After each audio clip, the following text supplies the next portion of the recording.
So match number 10 of IPL 2024 has completed. Royal Challengers Bengaluru against Kolkata Knight Riders at the Chinnaswamy Stadium. And RCB well and truly thrashed in this one, unfortunately.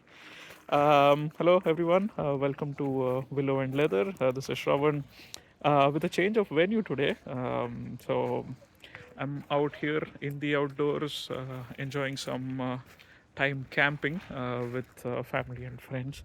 But I thought I should still do a video just kind of capturing the review of what the game was like, just so that I kind of have this habit of kind of keep the videos coming regularly, despite other logistic issues. But hey, here I am. Apologies if the audio is a little flaky or if the video quality isn't too great, just because of using different equipment this time. But hopefully, this nice scenic backdrop kind of makes up for the lack of high quality audio this time around. Right. So just to summarize very quickly, the game absolutely one-sided, if you ask me. Not the greatest of performances overall from RCB, and I think a lot of things that could go wrong went wrong for the team.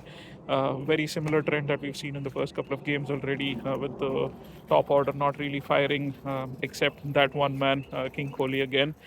He seems to be in absolutely brilliant touch. Kind of continuing from where he left off in the last game, but again, unfortunately, not really being ably supported by the rest of the batting order again. Uh, Faf Duplessis, unfortunately, skipper, falling very early again.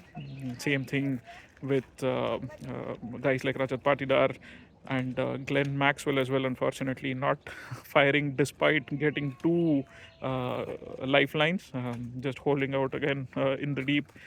Tough run in general, but at least a couple of positives in terms of the batting. Cameron Green looks to be coming back into some sort of a rhythm again. It's important as a new member of this squad. I think it's important that he gets some crucial innings under his belt, and I think he just showed the quality that he possesses, at least in glimpses today. But again, failing to convert it and make it into a big one.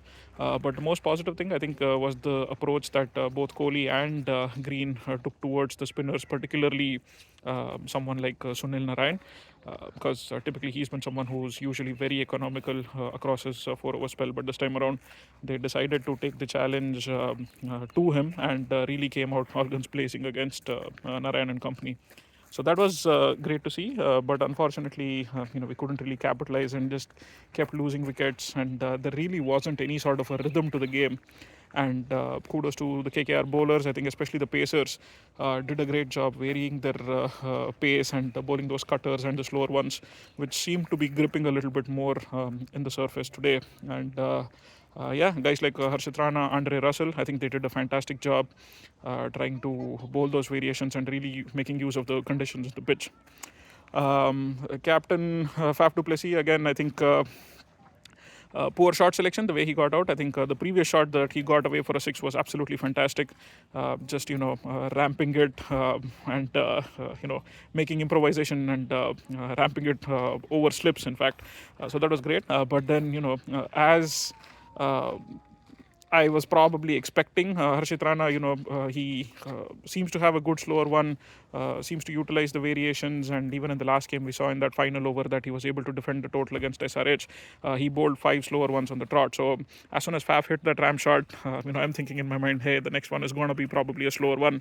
But unfortunately, Faf still decided to ramp that one as well, and then getting caught out. So I think poor judgment in terms of the shot selection in general, especially given that he had already got that one six away the previous ball. Maxwell, again, very, very unfortunate. That he's not, in the sort of rhythm that we saw last season. It's very important that these two guys come to the party big time. And hopefully we can put up a good score. But yeah, 185 or whatever it was that we ended up with, I don't think it was enough, especially with the kind of batting firepower that KKR has. I think we were at least 15, 20 runs short at that point. Coming to the bowling, again, I think the power play kind of pretty much decided the game in favor of KKR. Sunil Narayan and Phil Salt coming out all guns blazing, and we've seen what KKR can do, and we've seen what Sunil Narayan can do, especially against RCB. We've seen that in the past. I think it was 2017 when Narayan just went berserk and single-handedly won the game for his team, and those flashes kind of came back again today. So not really great. And again, I should say, very poor execution with the ball from all the seamers up front. Bowling too many back of the length deliveries, but not really adding a whole lot of variation into the mix, especially given how KKR bowlers did so well with the change of pace deliveries. I think they could have done a much better job of utilizing those variations even in the power play. So I think they definitely missed a trick with that. And I think the skipper Faf du Plessis also was found wanting in this game just because of some of the decisions that he made with respect to the bowling changes. I understand that they probably come in with a plan to have pacers operating in the power play, and then once the power play is done, they can bring in the spinners. But um, when the flow of the game is going so much against you and you don't really have a massive target to defend, I think Faf definitely missed a trick by not employing spinner, someone like a Maxwell in the power play.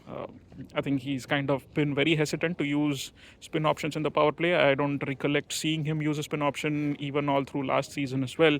But someone like a Maxwell, I think, could have been tried earlier on, just because he has that knack of picking up wickets. And since the Pacers were going for runs anyway, I think it made sense, especially against someone like a Narayan, who's usually a little bit more comfortable with pace on the ball.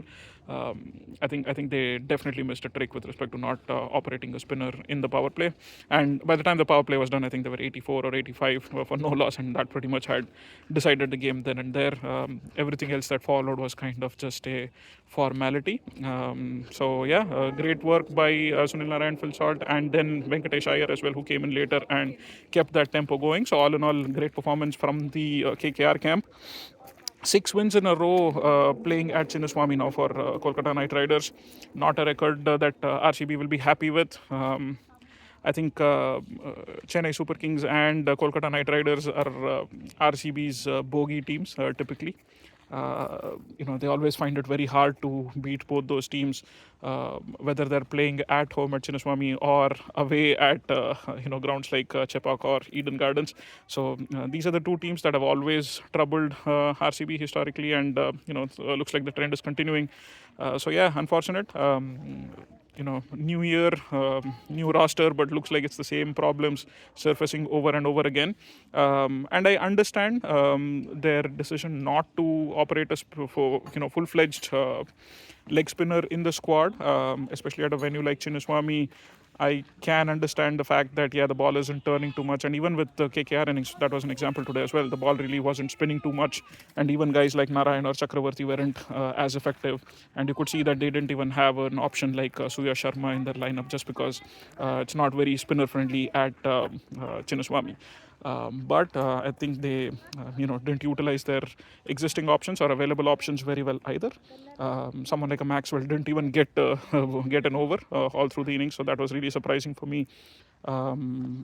Positives, I think Mayank Daggar was brilliant when he got the ball after the power play, picking up a key wicket as well. So it was nice for him to kind of get amongst the wickets. So that's great to see. And Vijay Kumar Vaishak, absolutely fantastic spell. I think he was probably the only bowler that du Plessis used effectively at the right times, operating in the middle overs, curtailing the run scoring, and also picked up a wicket as well. Could have had another one if Yash Dahal had held on to that catch, but not to be. But yeah, summary. First home loss for a team this time. All the previous 9 matches, the home team had won. Unfortunately, RCB takes that record now as well, being the first team to lose at home this year. And again, definitely massively below par performance from the team. And I think this should hopefully be a wake-up call for a lot of folks in the roster to be able to step up. And unfortunately, it's the the hyped batting lineup, and rightfully so hyped batting lineup, right? I think the top six is as good as it can get for any team in this tournament. So despite having such a strong batting lineup, I think that batting hasn't really fired for 3 games in a row now. And barring Kohli's brilliance in the last 2 innings and DK coming in and providing like a good finishing touch towards the end, I think it has been a fairly underwhelming batting performance overall from the team. And I'm hoping that things can turn around from here. 11 more games to go, so it's a long way to go. But I think they will want to set things right as quickly as possible, because especially results at home are crucial, and hopefully they can bounce back and set things right.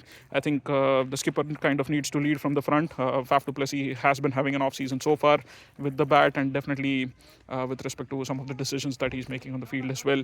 But hopefully, this is a much needed wake up call for some of the folks on the team. Guys like Rajat Patidar and Glenn Maxwell need to come to the party as well. That top six needs to start firing, and with the lack of bowling options, especially in the spin bowling department, I think we always need to give ourselves an additional cushion of 15 or 20 runs in the game, and this batting is more than capable of it. So hopefully they can come good in those coming games. But yeah, as an RCB fan, a tough loss to swallow for sure. Especially the consistent track record that RCB has against the likes of Kolkata Knight Riders at Chinnaswamy.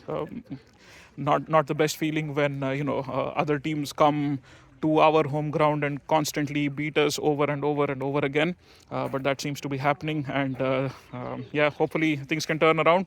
We'll see. We'll wait and watch. But yeah, that was it for the review for this game. Thank you so much again. Trying to still make some content for you guys whenever possible, even though I'm outside. Thank you so much for watching. This is Willow and Leather, and I'm Shravan. I'll catch you in the next one. Thank you. Cheers. Bye.